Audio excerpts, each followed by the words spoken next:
Live. Welcome, everyone. Really good to see you. Welcome, Louise. How are you today? I'm all right. It's not Good. raining. Very good. And welcome. And so I'm so excited. And thank you, Louise, for coming on with me because you are the very first guest in my new conversation series, which is called Oh, Stories of Creative Courage. And but- and I wanted to kind of create this conversation series because I feel like what comes up for me in my work as a creative, as a coach, and all the people that I talk to and work with is that what gets in the way is the fear. And actually, if we can kind of get beyond that fear and step into more courage, then what's on the other side often can be really amazing, truly amazing. And so in a way, I'm really curious, to speak to lots of people and find out from them, like what gets in the way for you, for them, and what gets in the way. We all have different fears, different survival mechanisms, if you like, that hold us back. And then also, what is on the other side and what's happened for you, um, if you've managed to kind of harness your courage and step forward into visibility or self-expression in that authentic way, which I think is very vulnerable.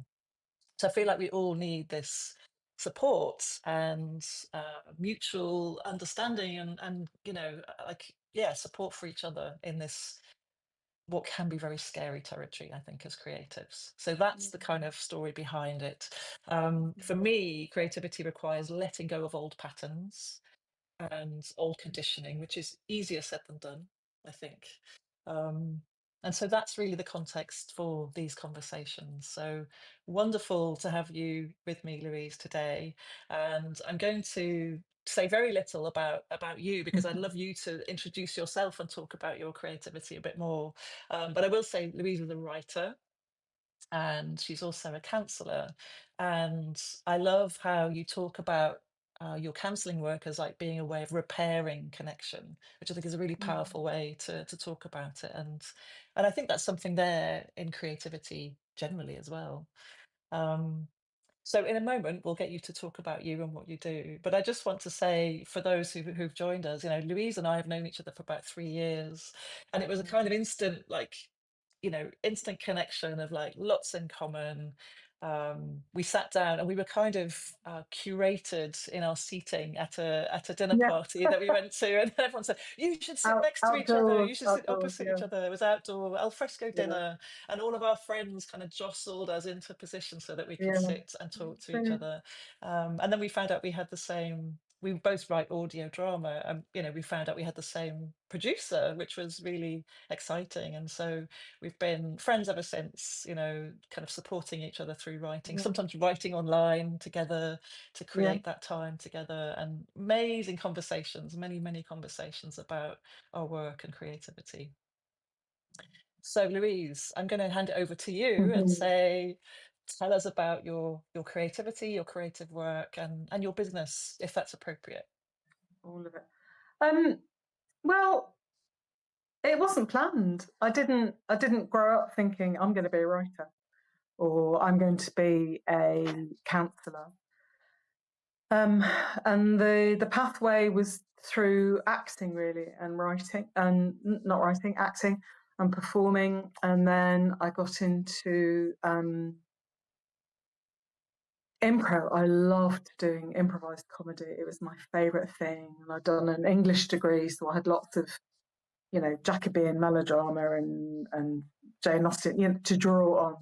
And it just really worked for me. There was no rehearsal. Well, the kind of bits of rehearsal, but just that sense of let's play, and you're just going to make it up on the spot. You can't forget your lines because you don't have any lines. Um, that was I really loved that. That was my peak thing. And in a way, um, it's unfiltered, it's uncensored. I mean, there was a lot of prep. We'd spend a lot of time doing these improv games and accept and build. So that's the main rule of improv is accept and build. Yes, and and I think it's a really good rule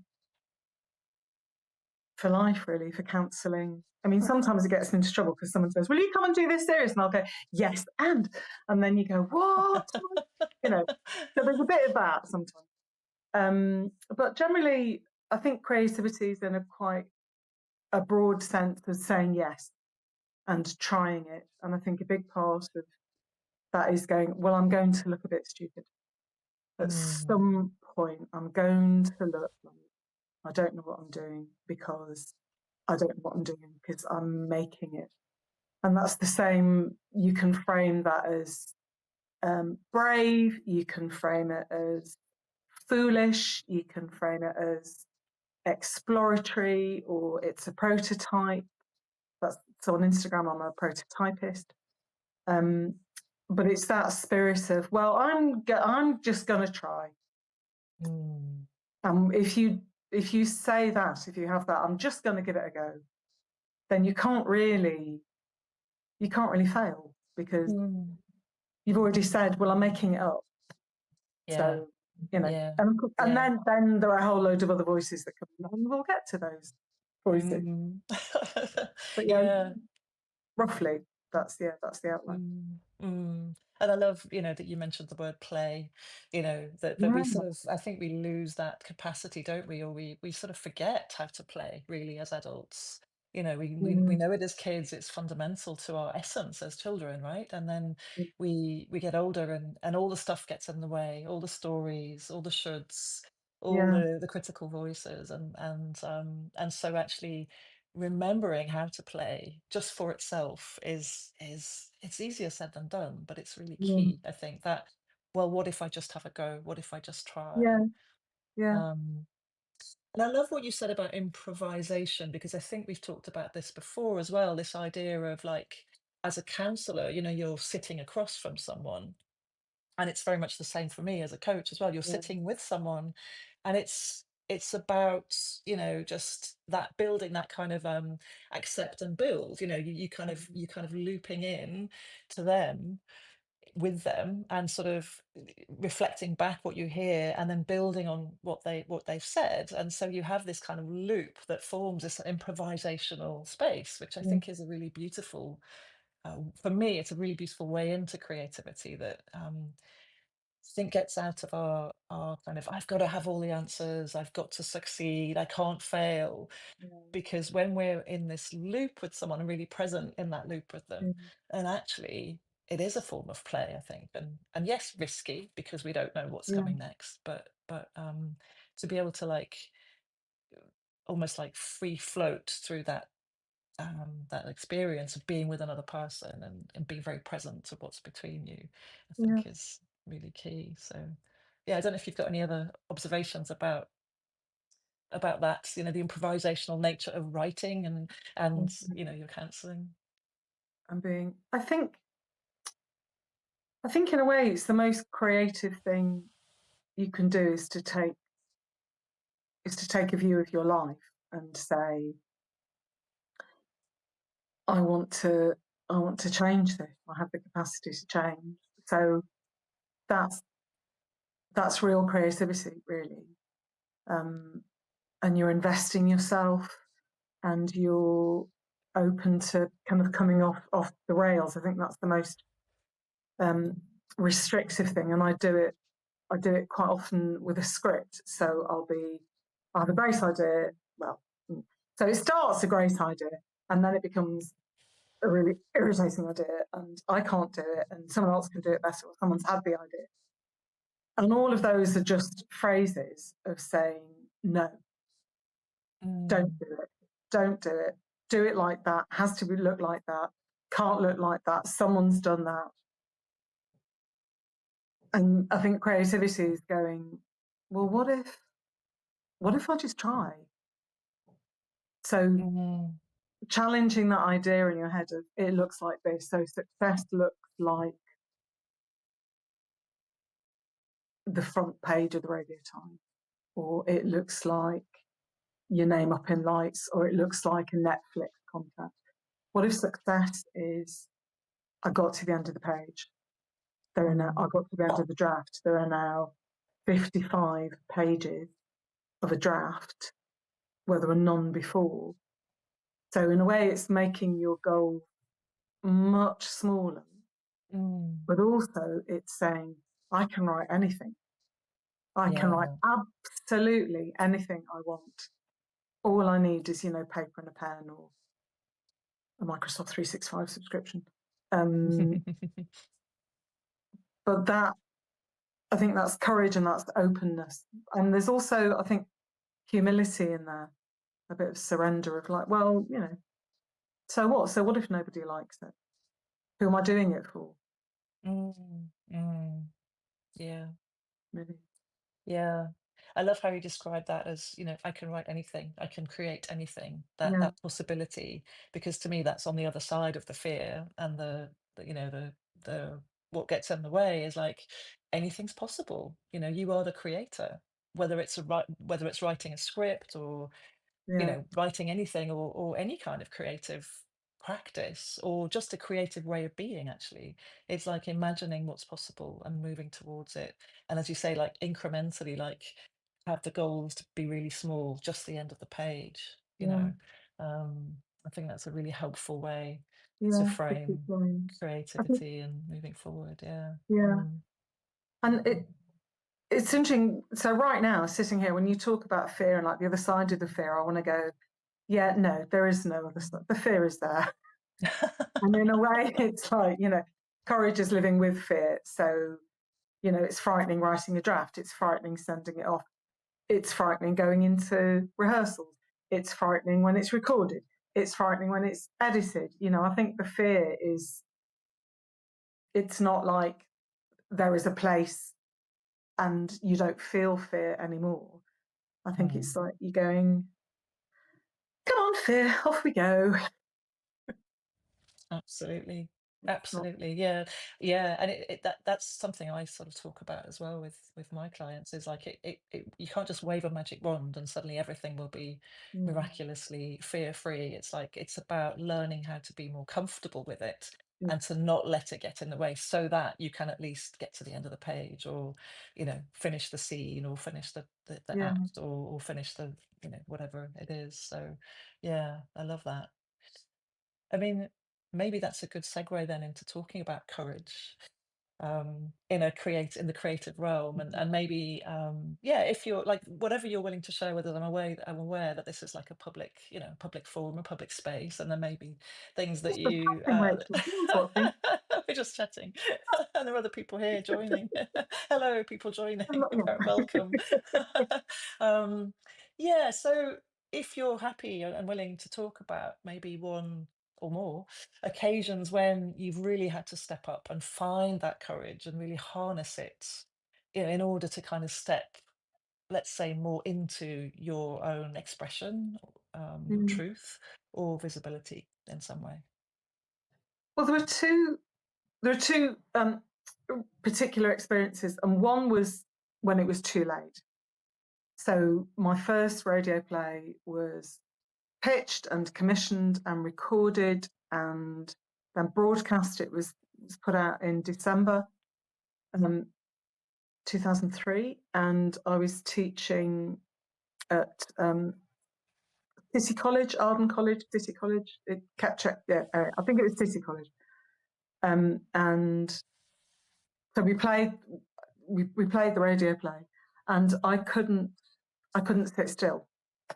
I was so nervous about it that I had to. I ended up doing some very quiet yoga in the corner of the room because it would just have been really difficult to sit still. And then you hear those stories about writers who just sit in the bar during the first night, during the premiere, just getting drunk, really more and more drunk, because that you think at that point some people would go, I love it, I've made it, and there are others of us who find it mortifying, terrifying, and it's too late. It's just too late because it's out there. So what you're frightened of, what I was frightened of, was people's reactions, and there was a bit of kind of disclosure in the story. Um, yeah, some autobiographical elements had gone in, which you wouldn't know really from listening to it. Just that was the story arc. But that courage to go too late. it was literally going on the world service. It was in those days. It was Radio 4 and the world service, and it kind of hit me because I was so Mm, much onto the get it through, da da da, get it written, that it was only when it was actually and now it was the afternoon, so you can have the news, don't you? Have the news and then the Archers, and now afternoon play, Passing Tides by Louise Mulvey. And that was when I just went, "Ooh, I've changed my mind." So that's the first one, and it was, no, it was fine. It was fine, and it was incredibly uncomfortable. mm, And I pitched mhm, again, and I wrote again, da da da. mhm, And then the other sort of side of that is, uh, so I had two commissions, and they went really well. And the second one was repeated, and it had really good AIs, which in those days was audience indicators. And then pitched again, couldn't get anything. Pitched again, couldn't get anything. And it went on for about 4 or 5 rounds. I could not get anything through. Anything. Um, well, we really like the last one. That's great. I'm the same writer. And I think mhm, the courage to keep going was really hard. And then I started doing an MA, got placed on an MA at Bolton in writing for TV, and got a script editor who is Jimmy McGovern's script editor, and had a placement at Red and was reading Red when they were making Scott and Bailey, and so it was all looking good. And then and I was writing this series. Had a big, launch. Couldn't get an agent. Didn't get an agent. It was 2009, 2010, so just after the credit crunch, and I was devastated, absolutely devastated, because I think I'd given up one job, or a job had given up me. So I'd pinned everything on mm, earning a living as a writer. I thought, well, I made a good start. It's going well. I've been pick of the week in the Radio Times. I've cracked it. And reader, I had not cracked it. mm, And that felt absolutely devastating. I didn't know what to do. I felt embarrassed. I didn't want to tell anyone how bad I was feeling. I was sort of looking at the other. There were 12 of us writers on this MA, which I did. Yeah, I don't think any of us finished it, but you're kind of looking and going, well, how are you doing? Have you got an agent? Oh, what are you doing? Who's commissioned? And I felt like a failure, mm, and it felt public. And I think that's the worst thing, when other people can see it, and that's why I've had to change my view to it. I'm just going to try, because in that mm, moment everything was resting on, but you have to give me a commission, mhm, because this is now my income, mm, and it's my identity. mm. So that was Yes. really Yeah. excruciating. And the courage, I think, was to just to just to breathe and go, okay, it's not worked. And people are excited and go, oh, how's it going? What have what's next? And when you go, I'm going to work in HR, yeah, it's fine. Fine. No, I'm not. No, I'm not looking for telly. Actually, no, it's not happening. No, I Mm, didn't feel like it. mm, It's just living through that thing of feeling I had a shot, mm. make it happen. And there are people who will love it that you've. I mean, they haven't tried. They've not risked anything. They've not written pitch after pitch and just sat there and gone. Yeah. Yeah. Anyway, Yeah. No, I mean, so much comes up as you're talking. It's that, I mean, first of all, just to say, it's a really big deal to be commissioned by the BBC. yeah, It's huge. And so to even have a play made yeah, that's aired on the BBC and the, World Service yeah. and all of that is huge. And what I hear in that is so much in that about external validation. And I think Oh that's yeah, true for so many of us, that we yeah, really feel we need to be bolstered in our Yeah. creativity by how we're seen, how we're perceived. And it's excruciating to be on that tipping point of like, oh, at that moment, I also recognize it's too late. The book's gone to print, or Yeah. the radio play's about to air, or whatever, and I will be perceived, and you have no control over that. And I think Yeah. often it's an element of control that we, when we're writing the thing, when we're in the process of Yeah. creating it, we are in control. And so for me, it's been something about letting go of control.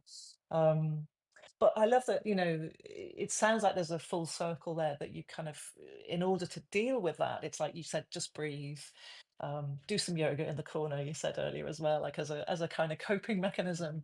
But There just was to some kind of, drink as well. I just want to say, it there sounds was just very drink as worthy. well. There was some Yeah, drink. there was There some was some drink. food. There was a lot of Yeah, telly. that's There were it, 5 years of Mad Men. Yeah. we do that. We kind of, yeah, we all do that. I recognize that too, that kind of wanting to escape the Yeah. discomforts, Yeah. and Yeah. Yeah. that's all, it's all valid, it's all real, it's all, you know yeah, we're human beings at the end of the day. But just, it sounds like, what you came back to, or what you are continually coming back to, and it is a practice, as we said at the beginning, is that thing of, it's for me, I just need to try. I just keep showing up. So that Yeah. consistency that I hear in your story about just keeping pitching, keeping going, keeping looking for those open doors of opportunity. Yeah. And that's all we can do, isn't it? I mean, there was also a gap. So that was 2010 to about 2016, 17. I was just writing for me. Well, I was still doing Pause for Thoughts for Radio 2. So I was doing that twice a year. Um, but I did other stuff. I found other ways to write. I found another way to earn a living. I think Mm, that's mhm, really critical. mm. If it becomes your livelihood, it's it's too much pressure. Yes. Absolutely too much pressure. And also you have to be able to function in the world and, get a sense of achievement and identity and accomplishment. So all of that was happening. And another unfortunate thing was I had a series of bereavements. So I became a carer for a while, and uh, in that space there was no time to I didn't have any brain space Mm, um, to write. So that gave me a sort of natural, unwelcome but natural sort of watershed. And then after that, I was just punch drunk. There was a lot to deal with. And then I started doing the counselling training. So then the mhm, only writing I was doing was assignments, really, essays that got longer as you go through the training, mm, um, and client notes. And I suppose I thought I'd stopped. I thought, well, that was a period of my life when I did that, and now I'm doing this. And then the other thing that happened was the pandemic. mm, So the pandemic started. So we've gone from 2010 to a period of bereavement and loss and caring, and then started counselling training 2015, 2016. I was qualified, set up private practice. Pandemic, mm, which means two things. One, if you're an introvert, you could spend time at home. It was great. Briefly, I mean, many other things are happening in the pandemic, terrifying things. And Zoom, which meant that instead of there's a playwriting workshop in London at Hampstead Theatre and 12 people can go. It, oh my God, 300 people. It's like this now. We're not physically together, are we? This is part of the massive opening. mm, So I got invited to a bunch of people who I'd been at university with a long time ago, and they were doing play readings every Saturday night.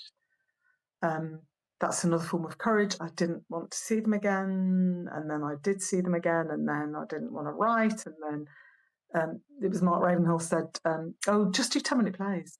Everyone, just do 10-minute plays." I thought, well, 10 minutes, that's fine. And that got me writing again, and now I'm on mm, play number 4 in, I don't know, what's that, 4 years, 5 years. So it was it's just luck, isn't it? You get some breaks are really good, and then some breaks aren't good, and then the Yeah, third and way. external circumstances like loss Yeah, and bereavement and grief and life, and then the pandemic, huge yeah, external circumstance that yeah, affected all of us. And so what I'm hearing in that is you kind of riding the waves of those yeah, external circumstances and trying to keep the boat afloat almost of your yeah. creativity, if we're to use that metaphor. Um, yeah, you've touched on some of these already, but a question that's coming up for me is like, what gets in the way for you around creativity? So, what brings up those fears that we've been talking about?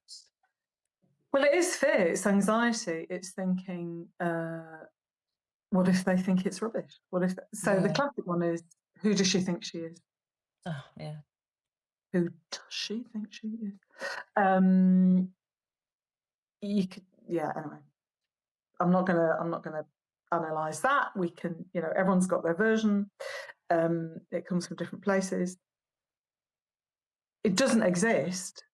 Nobody's actually said that to me. And if they have, I could go, I'm sorry, why are you saying that?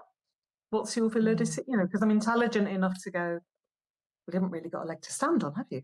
Um, but it's that internal, oh my God, I can't do it. Can't do what exactly?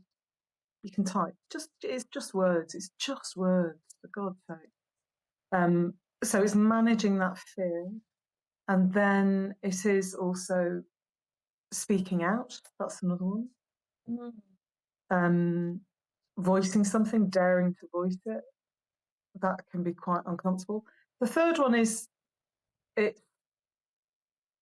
So it's psychologically hard to stand up for something if you're quite sensitive, and I think that's the conundrum a lot of writers have, and maybe a lot of artists, is by nature we're probably quite sensitive, we're alert, we're noticing, we're processing quite deeply, and you've got to be quite thick-skinned at the same time to send your work out. Economically, the opportunities are decreasing, so you've got to be the opposite of what you are as an artist. Mm. Send your art out into the world. So Hmm. that's the tension. Um, and then it is. Sometimes I feel like my brain is is in a body pump class. It's just kind of getting bigger and stronger and holding more. You know, so like a play with. I started one draft with 12 characters because it was a big Anglo-Irish family, Catholic family. So of course there were 8 kids, and you know, da da da. Um, it's a lot of people. And then you have a reading, and somebody would say, "Well, I like my character, but she's got to wait a long time between speeches." So then you're like, oh, "Okay, right. Well, I'll give her more of a through line." So you're physically holding all those people in your head, and then yeah. So there's that. It's just logistically, psychologically, emotionally, and it does Mm. take a lot of. It's a hard thing to do, really. I mean, it's Yeah. easy to just have a go, but if you're really shaping a big piece of work, Yes, and we there's always a lot of underestimate effort. how long it takes, and Yeah, it's actually like a marathon. yeah. It is a long haul to produce a full length play or a Oh full my length God, a book. novel. Yeah, I know. I mean, Yeah, I've had people I've worked with for years, and yeah, they're still kind of working through it, and actually, we all underestimate. I mean, I know I did when I first started yeah, writing how long it would take, to actually get to the end and get in any position to be able to send it out to the world or whatever. yeah, Um, you said something about speaking out, and I'm very curious about yeah. what you meant by that. Like, who do you speak out to, and how do you do that, and what How happens do when you you do? do that? Um, so one thing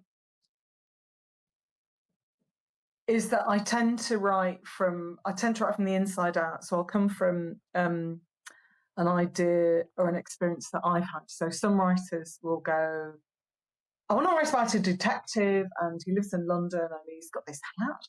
And I'm more like, oh God, that's just a really interesting interaction or a moment. So it tends to be slightly, I'm involving people who are alive.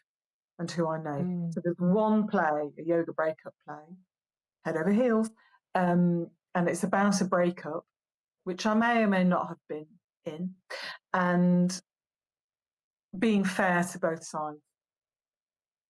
That was really important to me, not to go, no, he's not. But going, well, actually, was it a bit more complicated? So that's speaking up as in, if I'm saying something out loud in public, I want to be fair, I want to be ethical. mm, This could be mm, a drawback as a bestseller. Obviously you can have mm, goodies and baddies. But in that play particularly, I really wanted to be, I'm almost not honourable, but I wanted to be fair. So I was mm, moving towards being generous. Um, Now, why I took it upon myself as one person writing a play that may or may not ever see the light of day to be so scrupulous is is kind of another question, isn't it? So is that about ethics? It's about something, isn't it? I didn't want to be unfair. yeah, it's also the way I hear it is about empathy. And I think you and I have had this Yeah, conversation before that actually, as as writers, we're constructing a point of view or we're telling a story that encourages the reader or the listener or the observer, whoever, to see a different point of view. yeah, And actually, I think that's one of the biggest challenges is to write the perspective of somebody who you don't agree with or who yeah, has wronged you in some way, and to actually tell the story in that very yeah, fair way, in that very measured way that actually honors a different perspective. And I think, for me, like writing particularly, maybe all creativity, maybe all creative forms actually yeah, really create a space for that kind of amplifying a perspective and giving us a different point of view that can open our minds to a different way of thinking, a different way yeah, of behaving. Um, so it is a very generous act, but I think it's back to this for me, it's back to this loop that we talked about earlier, this yeah. kind of like, what did you call it? Accept and build, that we're kind of You can, yeah, accept and build, yeah, in connection, with the reader and inviting them in to see things in a different way. And therefore we're also in connection with that person who we maybe didn't agree with, or, whose story yeah, who is the kind of not the enemy, but what's the word? The antagonist in the story. yeah. That's the word I'm looking for. Well, Um, the yeah. flawed. Well, it's So, that joke of like, no, he's just misunderstood, you know. mm, And I think it's so satisfying when you see in a drama or you're reading in a book and you're like, oh no, shit, because of that, then he's going to think that and she's going to do that. So there's a real satisfaction in showing the conditions, and sometimes it works like clockwork. And God, hats mm, off to writers who can do that. mm, But the showing this sequence and the influence and the confluence of how that ended up. I think that is yes. a really satisfying world.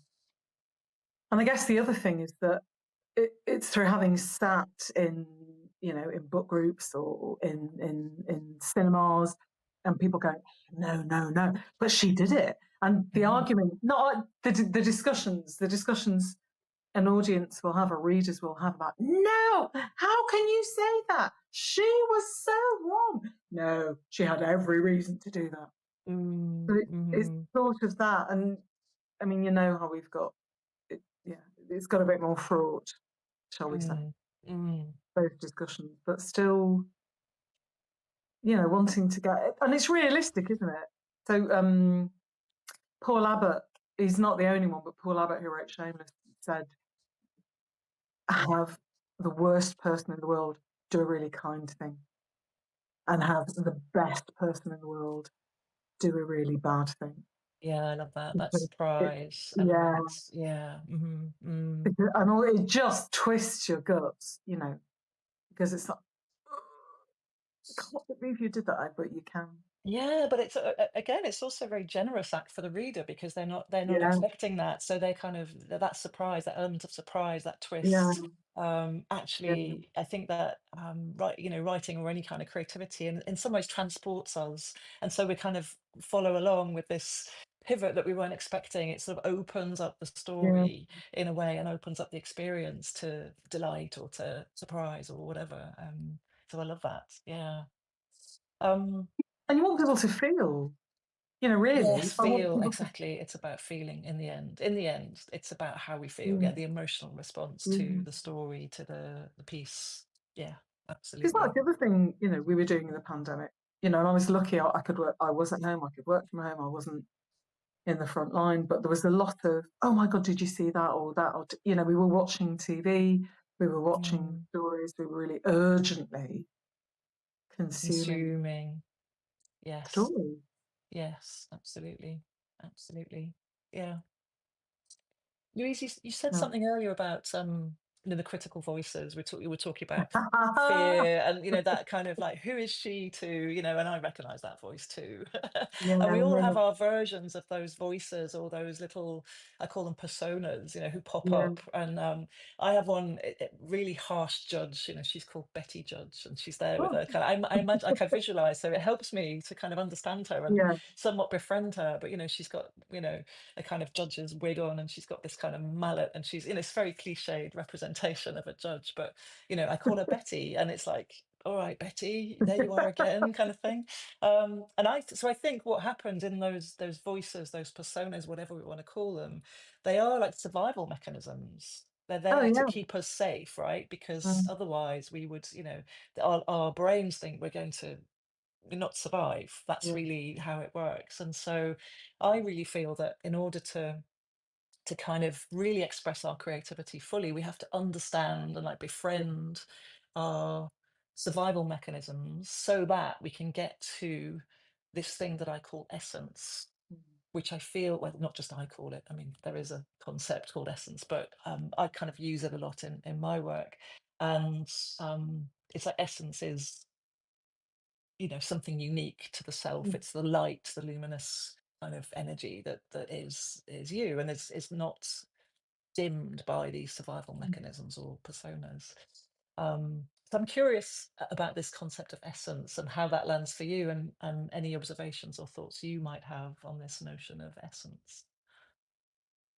I don't know. It's not something I think about that much. I mean, in terms of the critic, it is quite a protective thing. It's much more helpful if I think of the critic as trying to keep me safe. Mm, And you're right, the critic can't judge distance at all, so it's got very little sense of perspective. Um, but the essence, I think that's sort of what I'm sifting to in characters or in a scene. And so if I come back to writing, there's that a definition of character is decision under pressure. mm, So that's one of the classic, you know, if you're studying Greek tragedy or Shakespearean tragedy, it's character is decision under pressure. And I guess perhaps, I don't know. So I don't know if my essence would then be what I decide under pressure, or is my essence who I am when there is no pressure and I'm mm, completely free and I can move in any direction. I don't know. I don't know if you need a bit of a crucible, if you need a bit mm, of fire under you to find out who you, what your essence is, if it needs a bit of heat, mhm, mm. or if it's more soft and gentle and open and in a sunlit meadow. Nice. But I mean, so which do you think it is? Do you think essence is something that you find when you're challenged, or is it something that you find when you rest? I think it's the second one, resting. Yeah. So for me, essence comes a lot from like letting go, and it's the opposite of like trying. I agree with you completely. There needs to be a crucible, I think, for us to Mm. create, because we need that pressure, I think, to kind of to come to the fore. But But I think yeah. for me, essence is like it's associated with that feeling of flow, when we're in the Right. zone and we feel that Yeah. sense of timelessness or kind of letting go of form to some degree. And we Yeah. can't be in essence 100% of the time, because then we'd be all over the place and we wouldn't be Yeah. able to function in a certain way. But I feel like it's a stripping away of that, because all of the survival mechanisms Yeah. come in to keep us safe, but essence is sort of, it's something that's already, it already exists. We are who we are. We have these qualities Mm, that we show up in, and when we recognize that mm, and emit, and transmit and create from that place. And I'm not saying it's easy by any means, but it's a practice. Then we can just let go of the fear and the survival mechanisms. We kind of have them on side. We recognize, and you said already, you're there saying it's okay, fear. I see you. You're yeah. there. To me, that's coming from a place of essence, that you're Yeah. not Okay. trapped inside that fear. You've got a Yeah. bigger perspective, and to me essence means that bigger perspective on things, that we're almost seeing things from a kind of higher viewpoint, and we recognize Yeah. those places where we contract and get smaller. Yeah. That's how I think of it. I mean, I'm not, it's not like that's just my Yeah. understanding of it, and that's how I work with it myself, and with other people that I work with. It's like, let's look at the survival mechanisms, let's Mm, name them, let's honor them for what they're doing and how they've kept you safe. yeah. And then what's on the other side of that is, Yeah. who are you? And you might be, their quality. So you might be wisdom, or you might be playfulness, or you Yeah. might be leadership. And the more we kind of acknowledge that, and can be in that place, then Mm, we don't, if we just are those things, then we have to try so hard, and we don't have anything to prove. That's how I yeah. think about it. I don't know if So, that's, yeah, yeah. no, that's really clear. So it's dropping any conflict Yes, and exactly, just including relaxing. internal So, conflict. yeah, Yeah, yeah. so kind of big mind, if you, Big yeah, mind. I think that's the Exactly. Tibetan Big rigpa. mind. Yeah. Yeah, I love that. Yeah, big mind. That's the phrase I'm going to take away from this conversation. Okay. Big mind. Love it. Um, it might be Pema Chodron's. I'm quoting her, but yeah, it's that sort of relaxing and not fighting. You know, it's just me losing that closed, anxious, fighty Yes, go exactly. and going. Exactly. Yeah. It's bigger. It's Breathe. expansive. Yeah. Yeah, and Yeah. Breathe. relaxing. Be more expensive. Yeah. And not easy. Softening. Not easy to get to that place at all, but it requires No, practice, as we keep saying. So wonderful. Louise, lovely. it's been wonderful to talk to you. I'd love to know more about where we can find you and find out about your work. Like, is there anywhere you can point Yeah, us to, so we can, I can point you to Instagram. Instagram, So right? Yeah. Instagram. So I've got my counselling account is Louise Mulvey, L Mulvey 1 to 1, and the writing account is Prototypist. And it's me. It's this face on the ident, so you can recognise it, and also on LinkedIn, because yeah, you can just put loads of stuff on LinkedIn, and Mm. both CVs coexist quite happily there. Mm. Yeah, so we can find you there. I love the Yeah. handle prototypist. That's genius. Well, I bet, yeah, we'll see. I'll probably change it. I tend to every 2 years go, oh, but I have a new title. Yeah, Mhm. people can't find you. Oh well, I'll catch Yeah. up. It's the shedding of identities Yeah. that we've been talking about. Well, That's that's a a whole whole other other story. conversation. Yeah, That's a whole other yeah, conversation, yeah. which we maybe Part have another two, time. Yeah, part 2026. two. Yeah. No, it's been wonderful. Louise, thank you so much for Oh, thanks joining for the me, opportunity. especially as like the first one, the inaugural one. And thank you Yeah, for everyone who's tuning in and watching. Yeah, it's been great to have this conversation. So nourishing, so rich and thought brilliant. provoking. So thank you. And Exciting. Let's give it a go. Just I think that's try it. it. It's that you said it earlier, speaking out. It's about Yeah. speaking out about all these things, fear, what gets in the way, how do we harness our courage? The more we do that, the more we support each other and lift each other up, I think. And I think it's so Oh, important. So yeah. yeah, No, wonderful. brilliant. Thank you. Okay. See you again. Bye bye See you again. everyone. See Bye. you. Bye. Bye.